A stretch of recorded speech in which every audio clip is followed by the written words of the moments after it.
I'm Mary Kathleen Mehuron, and this is the story behind my stories.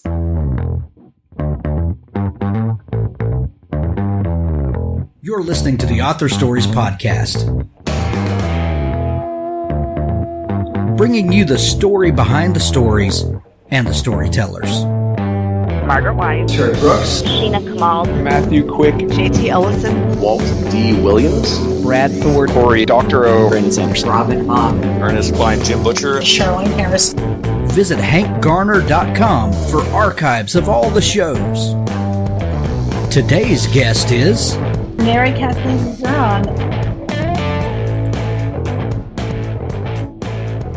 Thank you for listening to Author Stories. We are now more than 350 episodes in and not slowing down anytime soon. It's because of you, the loyal listeners who tune in each day to Author Stories to hear the best author interviews around, and I just wanted to say thank you. On the right-hand sidebar of the website at hankgarner.com, you can find links where you can subscribe to the show, and it helps other people find the show. The more people subscribe, the higher we go in the rankings, and the easier people find us. I'd like to thank some sponsors this week for helping us bring the show to you. I, your humble host, have a brand new book out. It's called the Pandora Codex. Oliver Weber, Book 1, A Closely Guarded Secret, a Stolen Artifact, and a Madman Trying to Open a Portal to Hell. Can Oliver Weber become the hero he's meant to be?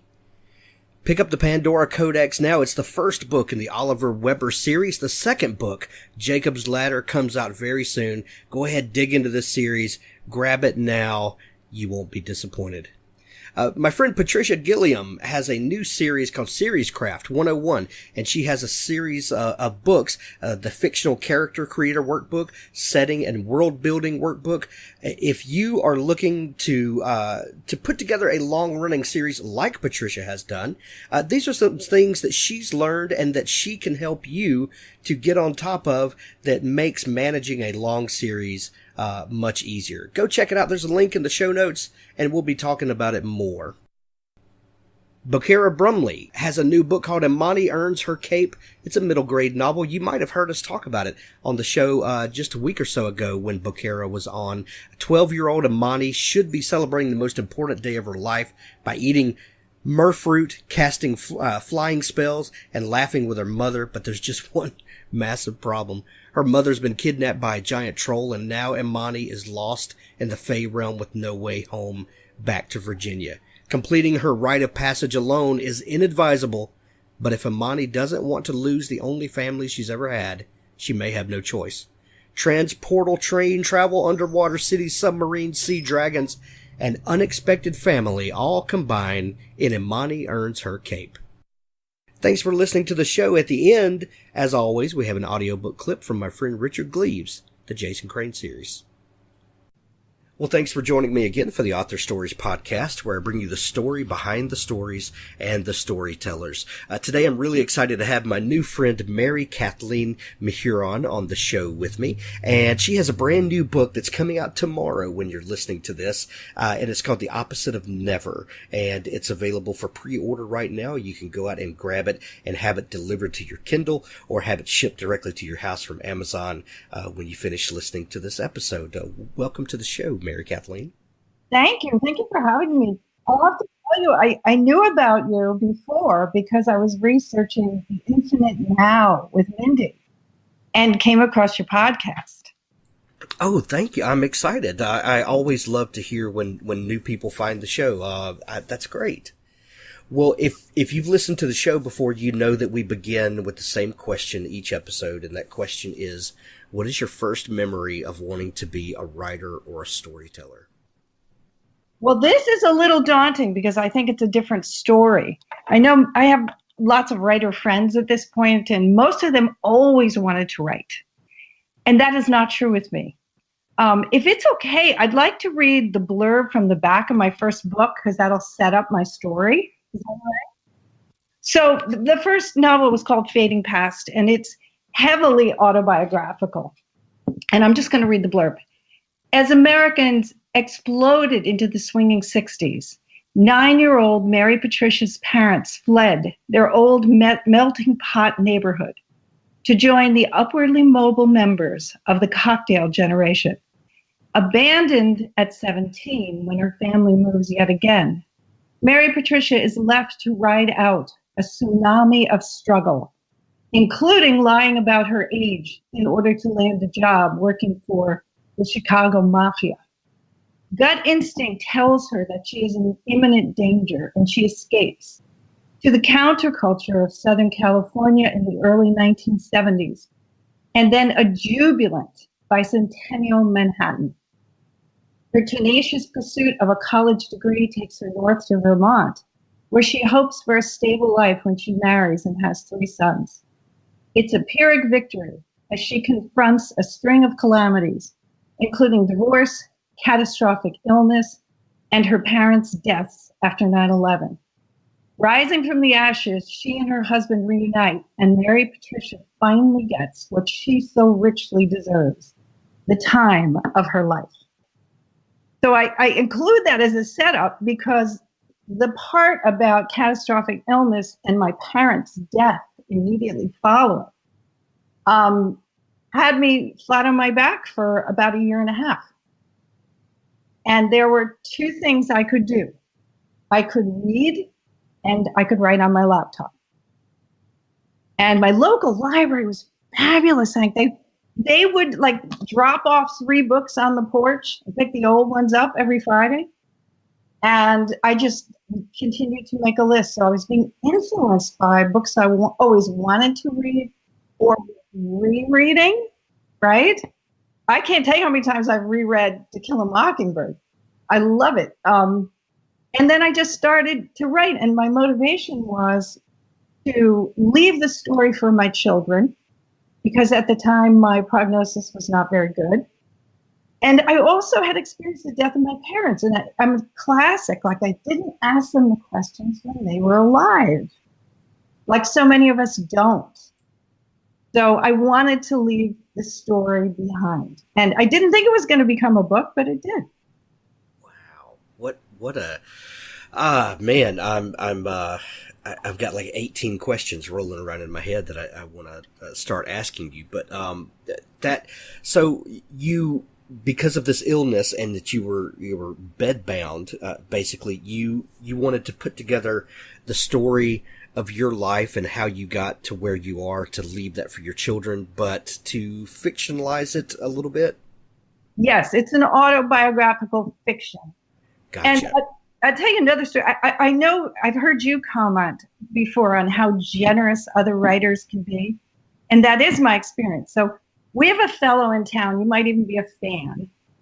We call him Jim, but he is the author James M. Tabor, who has been called the new Michael Crichton, wrote Forever on the Mountain and The Deep Zone, and he's a New York Times bestselling author. And his son Jack has grown up with my son John. And one day in our supermarket, my husband owns a supermarket, he stopped me right in front of the fancy cheeses. I'll never forget this moment. And he said, "Kathy, I hear you're writing a book." And John had told him. And I was so embarrassed, like I was a closet writer then. And he asked me, can I read it? And he is the one that put together the team with Howard Frank Mosier. The late Howard Frank Mosier was involved, and a great graphic artist and some other Vermont writers got behind me to help me get this book out into the world. Fantastic, right? How incredible. That is amazing. Well, let me ask you this, how far into the book were you at that point? I was done. Okay. I was just closeted. I got you. Because I was going to say that while all of that is amazing and wonderful and extremely generous of him, if you were just beginning the book, that could have been crippling. I agree. I absolutely agree. Because one of the great things about writing that first book is a lot of times you're the only one that knows that you're writing it, and you have all the freedom in the world and all the creativity because there's no pressure on that. But if a New York Times bestseller, came up to you when you're one chapter in and said, "So, Kathy, how is that book going?" I know I would be like, "Oh God, yeah, I think I'm going to go be a plumber now." No, I agree. I never would have shared it. Right. I'm just a hard worker by nature. So if I didn't think it was ready for somebody to read, I wouldn't have allowed it. I was still terrified, though. Right. Wow. So let's backtrack just a minute. So before the illness happened, what were you doing career-wise? I am a career math and science teacher. Okay. And I'm having a hard time letting go of it. I'm still working part-time teaching math, and I have a little business called Aspire Learning Community where, like a lot of homeschool families need help with math. Yeah. The parents aren't as comfortable, so they'll hire me to create courses and that kind of thing. Yeah. And then I'm hoping the next chapter will be that I can transition to writing all day. That would be amazing. Wouldn't it? Yeah. So, as a math and science teacher, we think of teachers as, some people, and I don't want to phrase this wrong because, I have the utmost respect for teachers and the pursuit of teaching is reward enough. All on its own. But a lot of times some aspiring writers will teach, while they ply their writing craft. And not to say that one is a fallback for the other. It just happens a lot. It just, what a lot of people don't think of is math and science teachers that want to become novelists. We just kind of assume that these are English majors and things like that. Were you a big bookish kid early on, and has fiction always been in your life? Yeah, well, there's a couple questions embedded in there. So the first is interesting. I don't understand everything about the brain, but I can't teach math on the same day I write. It's as if there's a switch that gets flipped. And I hear you about people say teaching English is a backup plan. That is what happens. My siblings and I were all born artists, like across the board. And my dad, the engineer, and my mother, the surgical nurse, just didn't know what to do with us. But what they were sure of, being Depression era children, was they were going to nip this in the bud. So if I had a gift, I have to say, like a God-given gift, it was dance. It was ballet. But they fought me tooth and nail. I would have loved to have gone to Juilliard or something like that. But instead, they said, no, you're the smartest. You're going to be a doctor. And I didn't want to. Being a doctor takes a lot of dedication. So I wound up a science and math teacher. Did we read? We did. We read a lot. I was thinking just being on the show has made me think about the early reading, because we started in a neighborhood of a melting pot neighborhood of tract houses, how they did for the World War II vets. And everybody chipped in and built a Catholic church and a school. And it wasn't very well resourced. There weren't many books in the library. But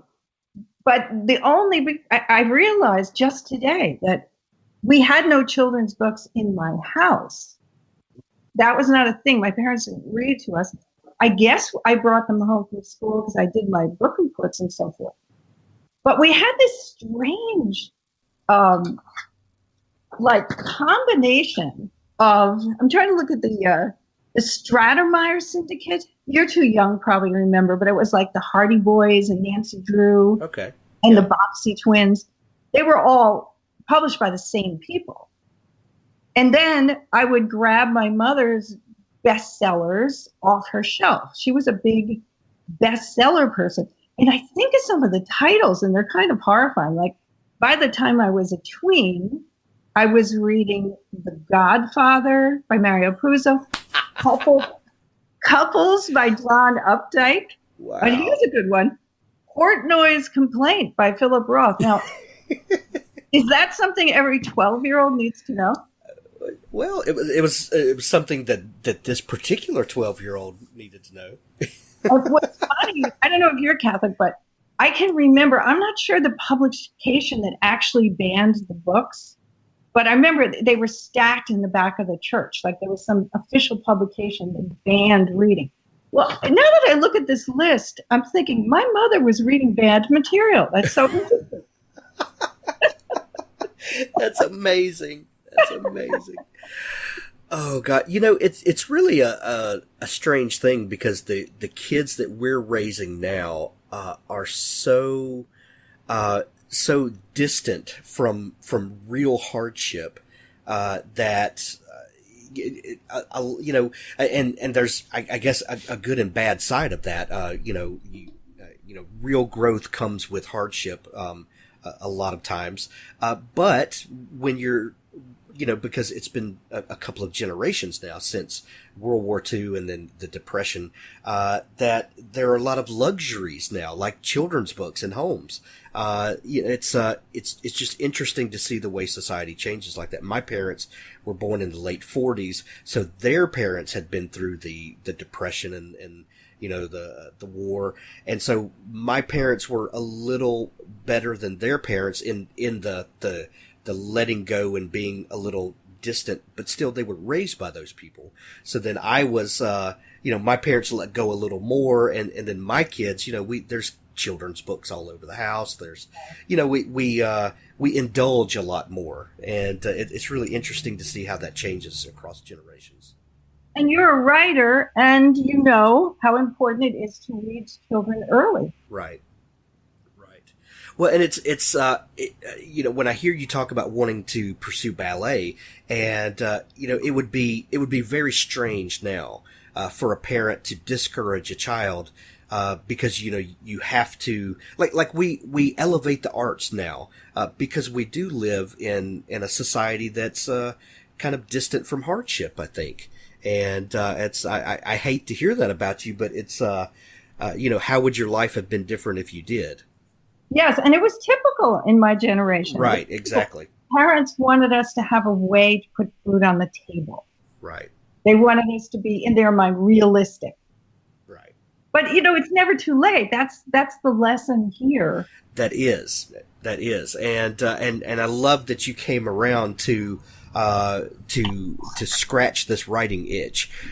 So when you were bedbound and going through this hardship, and you decided to tell the story, you said it's a fictionalized autobiography.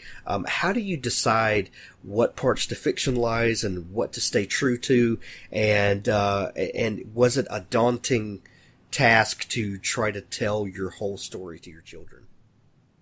Yes, it started with thousands of pages, and that's untenable, right? Yeah.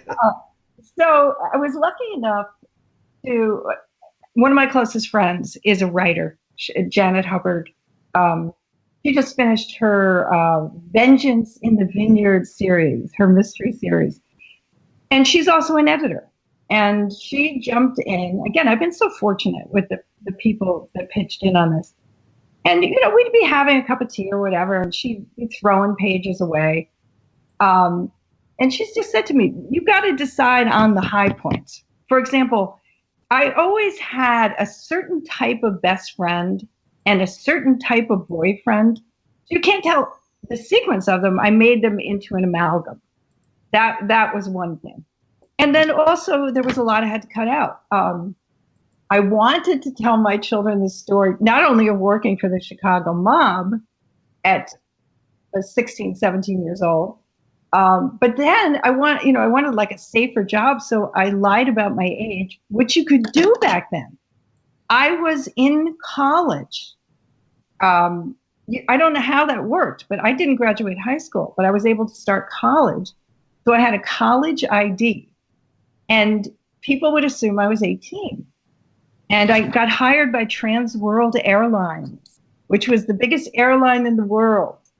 So imagine that story. I go to Bicentennial Manhattan And here I am, underage, but nobody knows it.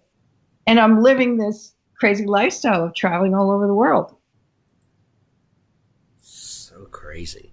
It is. So you can see why I wanted to tell this story too, because the boys, they're typical kids. They don't want to, oh, there goes mom again telling about her New York years. But when they're my age, they will want to know. Right.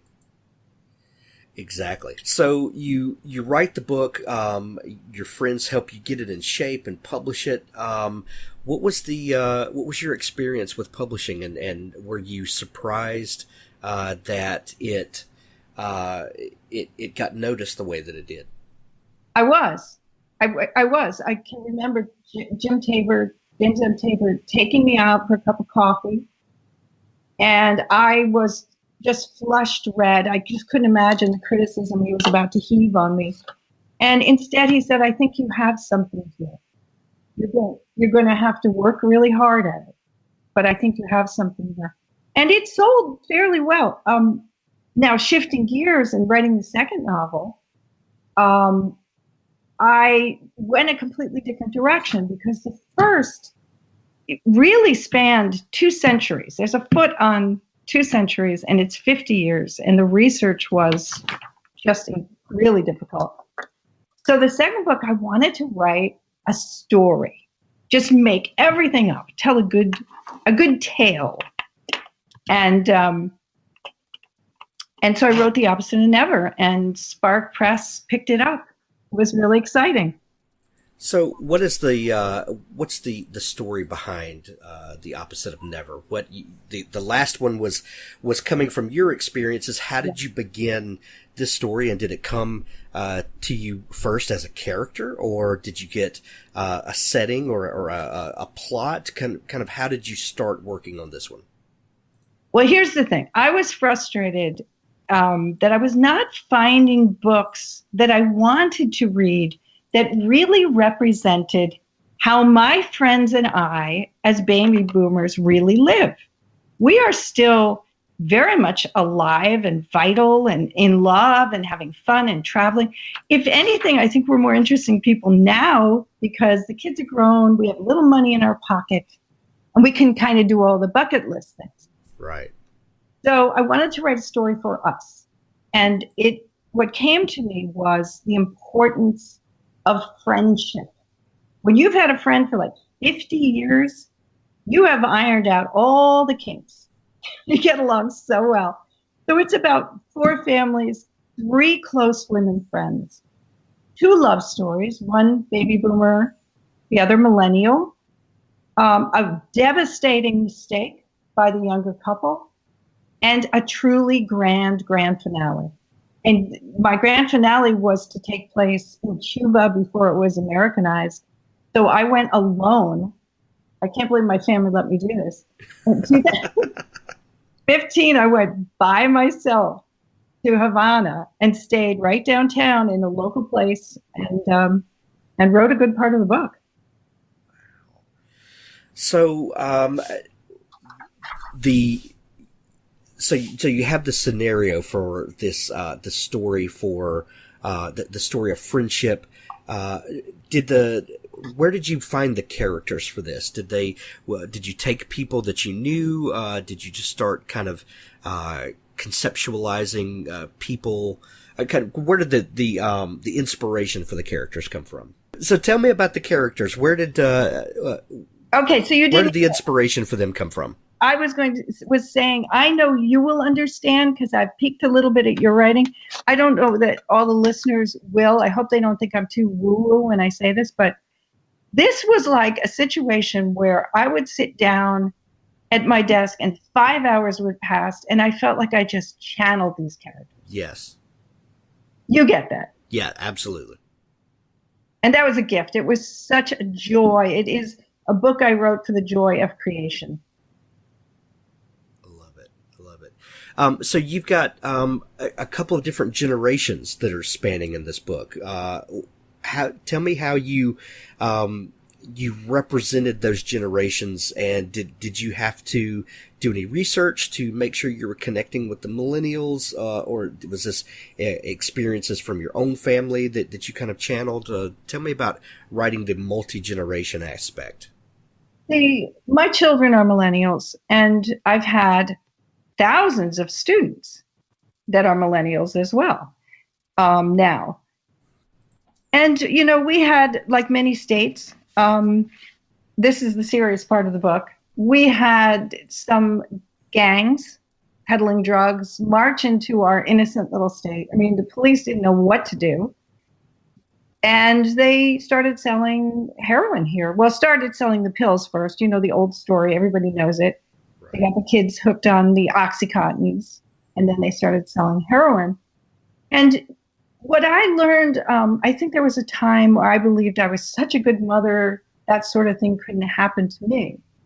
But enough of our friends and enough of my students fell prey to this that I was humbled, and I was really wanted to put a face on this young couple, that it could happen to anybody's child.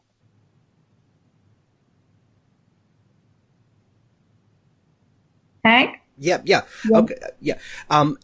So you wanted that kind of every person aspect, that this is a small town like any one that any of us have grown up in, and really explore the emotions that go along with kind of the loss of innocence, maybe a little bit.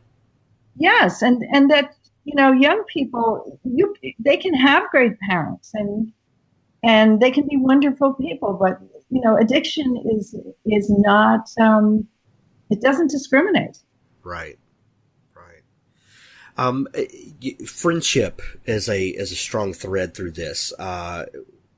Is that something that you believe kind of the bonds of friendship can overcome any of these hardships? Is that a theme that you're exploring in this?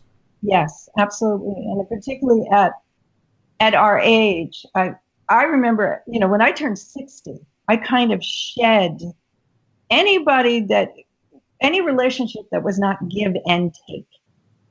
It had to be give and take, because life is short, and time gets very precious when there's less to waste. And I think this is a theme, actually. As you get older, you want to have fun. If you're going to go on vacation with friends, you want everybody getting along.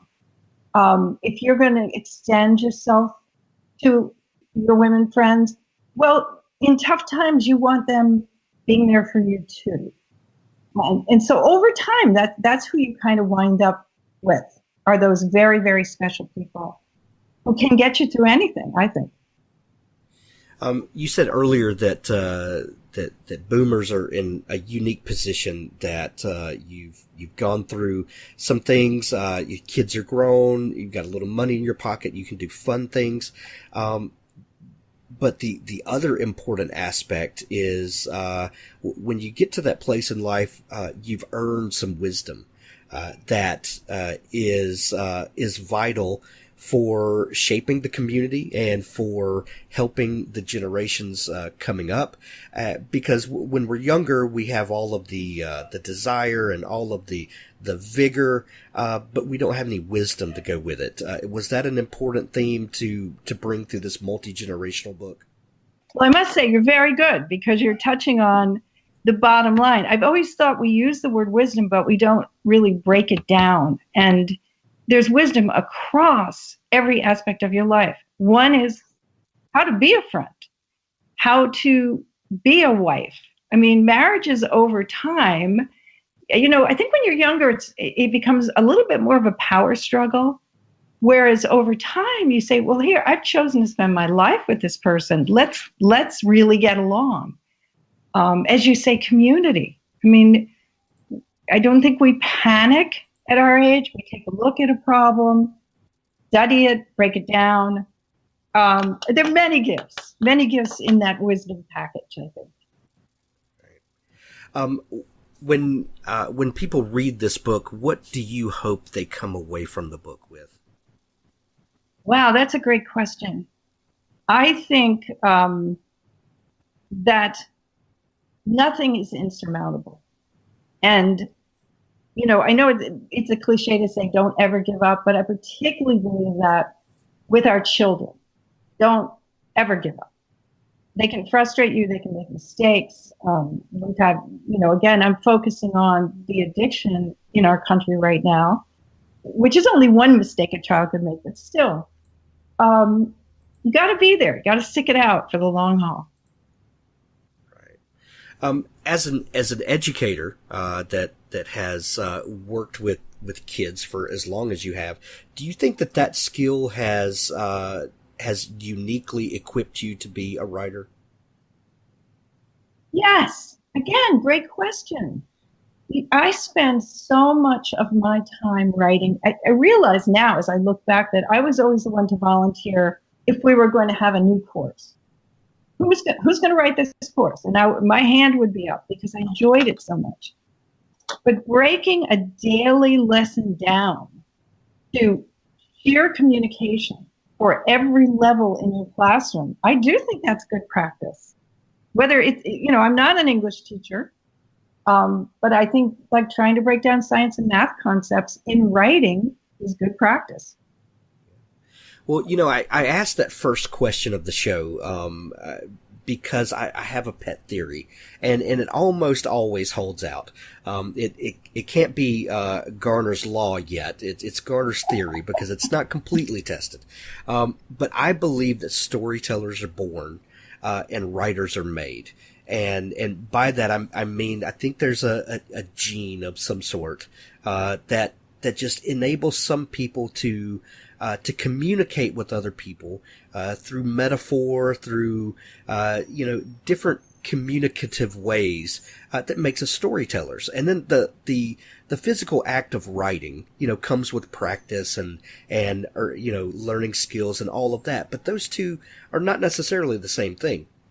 But I've seen teachers and like you were just talking about, they can take a complex, sometimes esoteric kind of subject and make it understood by students because that storytelling nature comes out. You're able to break it down and through the art of storytelling get it through to people. And I think as you look back over your life, you can see all the places where that has kind of risen up and come out. I think that's exactly right. My parents were incredible storytellers.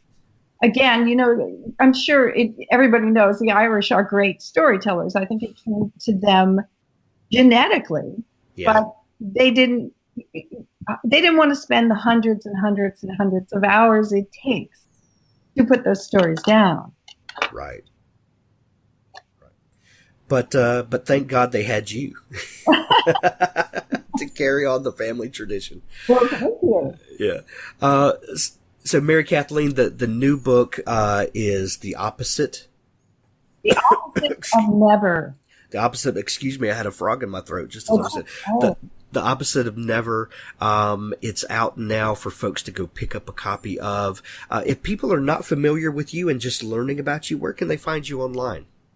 My website, MaryKathleenMehuron.com. I'm on Amazon, Barnes & Noble, Facebook. If you just put the whole name in, I'll come up.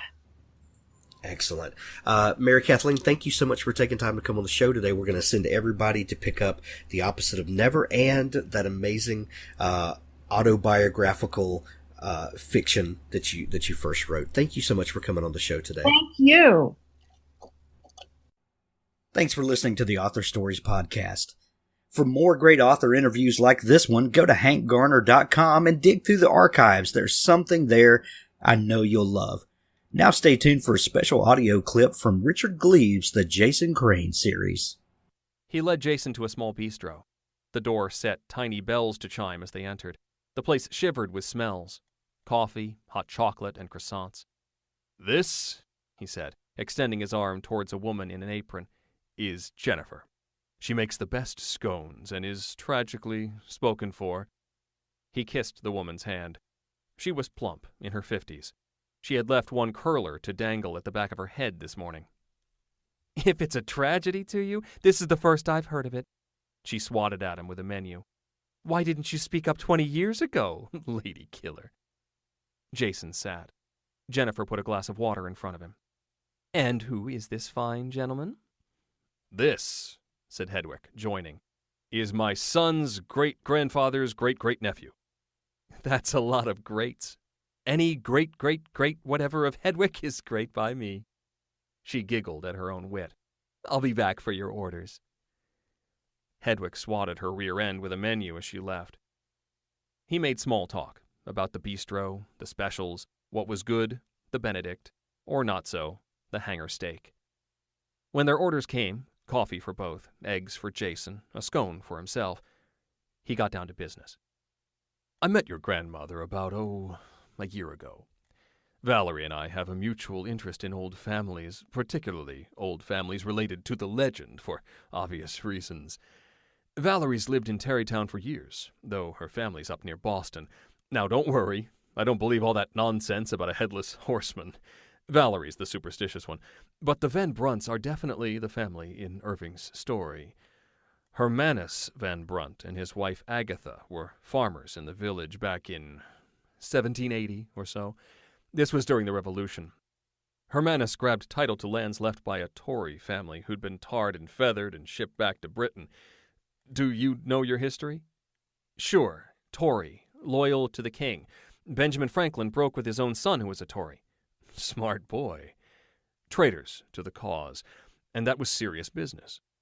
The British marched straight through here during the war, chased George Washington off Manhattan and out to New Jersey. And after they were kicked out again, a lot of Tories were kicked out with them. Anyway, the Van Brunts took over some farmland north of Tarrytown. They had a son, Abraham, and, of course, their son Abraham married a wealthy heiress. Katrina Van Tassel. Yes, all that is true. It's public record, just like the legend says. My mother left behind quite a few documents written by Abraham Van Brunt, Brom, in Dutch mostly. He was powerful around here. With Katrina's money, he became the biggest stone merchant in the state. He died in 1850. After him, it's Dylan Van Brunt, his son, Joseph, the grandson, then Cornelius, then... Sorry, genealogy is not my thing. No? Why was Eliza doing research on the Van Brunts? She wasn't. She was looking into the Cranes. That's what made us such fast friends. I don't get it. We do go back a ways, your family and mine. More coffee? Jennifer appeared at Jason's elbow. Hedwig nodded, and she poured. Still not getting it, said Jason. But he did. Hedwig turned to the waitress, and Jason knew what he would say. My lady, may I present? He raised his coffee cup, proclaiming, the last descendant of Ichabod Crane.